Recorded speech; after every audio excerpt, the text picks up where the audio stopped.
So today we are going to be exploring how to draw human faces.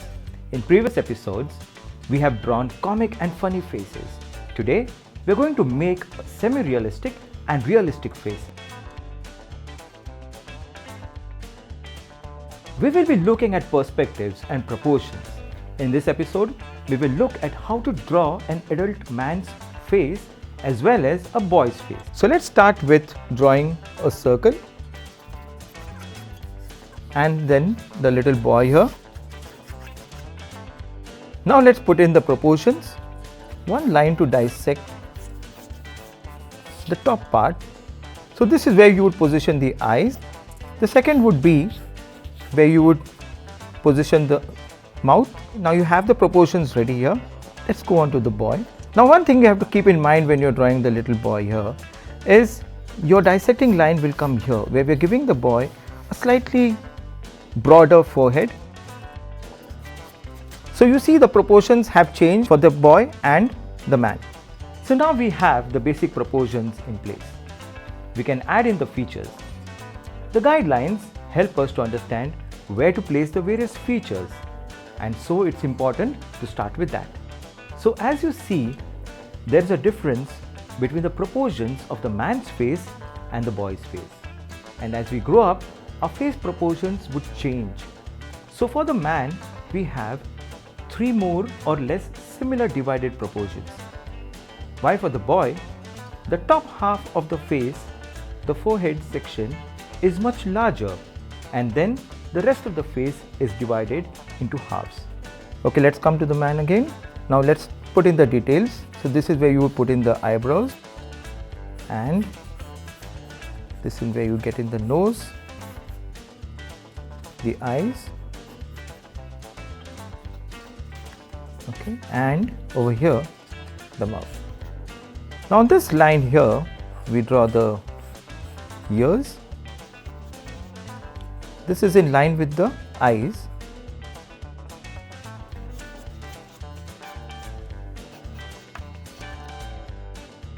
There's a difference between the features of a man and a woman's face. The man's features are slightly more sharper than you would draw for a woman. But remember, this is completely an artistic interpretation of my own. Of course, you would change a lot as you draw, and you would add in something more. Now let's come to the boy. Again, the same way here, the eyebrows, then the eyes on this line, the nose. Like you can see, the nose that I have drawn is different for the adult and the child. As we grow, features tend to change, of course not drastically, but they get more defined. So this would be, I guess, a boy who's say somewhere around 10 years old. Then the ears, that would come in here. And finally you can add in the hair.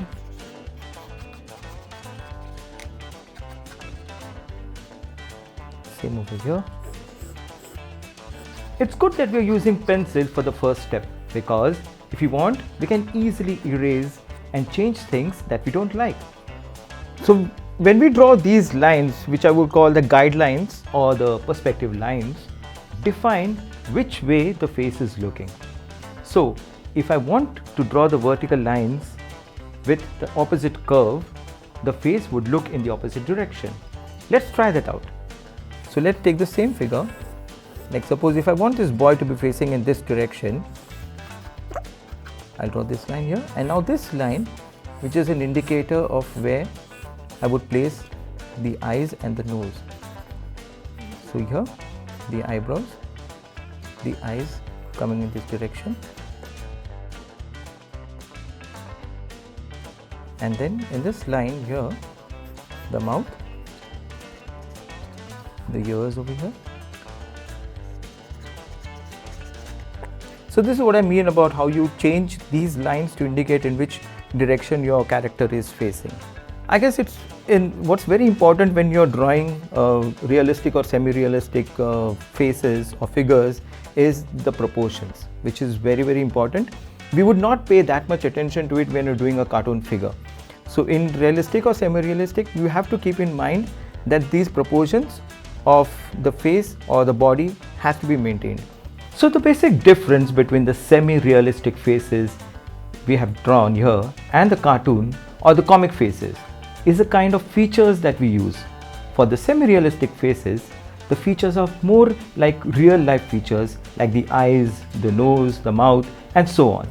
While for the comic ones, we usually exaggerate the features. Let's see what they really look like. So let me give an example of what I mean. If I have to draw this guy, if I want to make him into a cartoon character, I would again follow the same proportion. Okay, let's go with this face. Okay, so we have that. Now comes in the part where again I would put in the guidelines, following the same guidelines. But here, for me, now everything else changes. I wouldn't draw the same realistic eyes. I would go very cartoony, where I would again now for his nose, exaggerate a bit.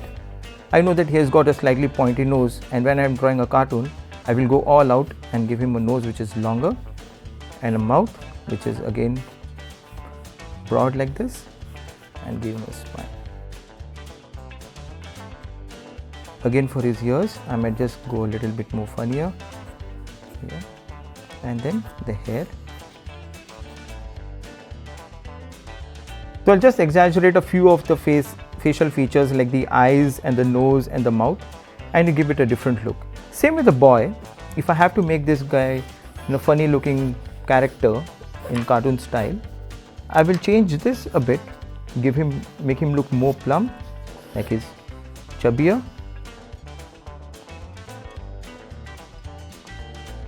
So in cartoons we want to express a lot in the eyes or the nose. I'll give him a nose like this.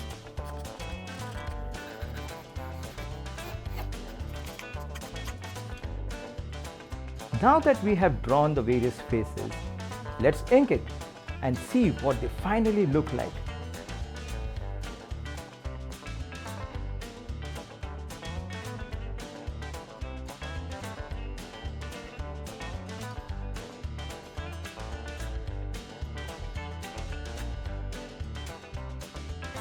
So not necessary that we follow the same pencil lines when we are inking it.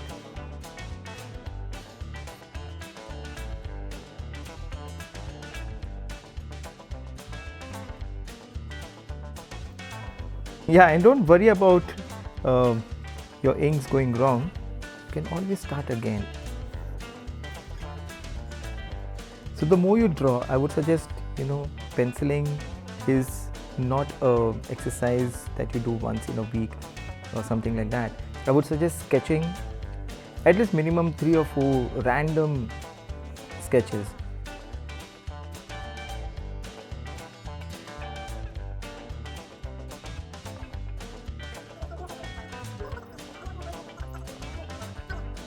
The best thing is to go out and sketch in the light.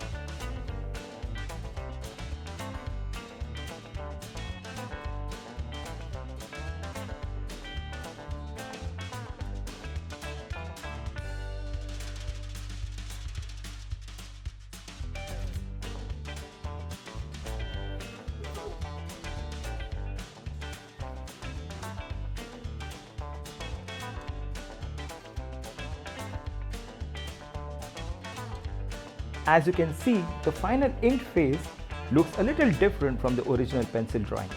That's because while inking, I changed a few of those details and features. And you can do that too. If you feel like something could be changed during inking, you can do that. Finally, let's erase those pencil lines since they make the final picture look a little messy. Of course, there were these dear little guidelines that we followed before inking, but be careful while erasing so that you don't smudge the inks. Let your inks dry and go ahead with this eraser.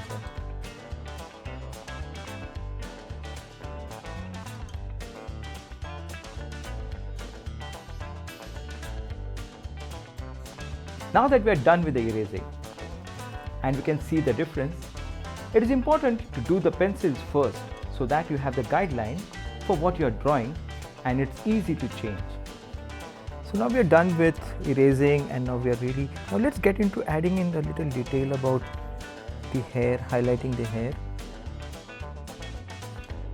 So here you can go ahead and ink, fill in the black, and then add in a little bit of shading where you feel it's necessary.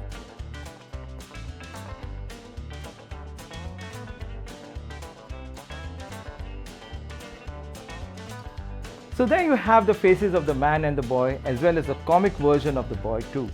It is quite simple to draw. All you need to do is practice. You can keep a little sketchbook with yourself, and whenever you want, you can start drawing and experiment with various features and faces. I used to do this when I used to be sketching. I used to sit in a park, maybe in a garden sometime, or in a place where I could find a lot of people, like a railway station, and keep on sketching. So that is what you need to do if you want to get your drawings right. Like, share, and comment. Remember, we are coming up with a new video every week, so please do go ahead and subscribe.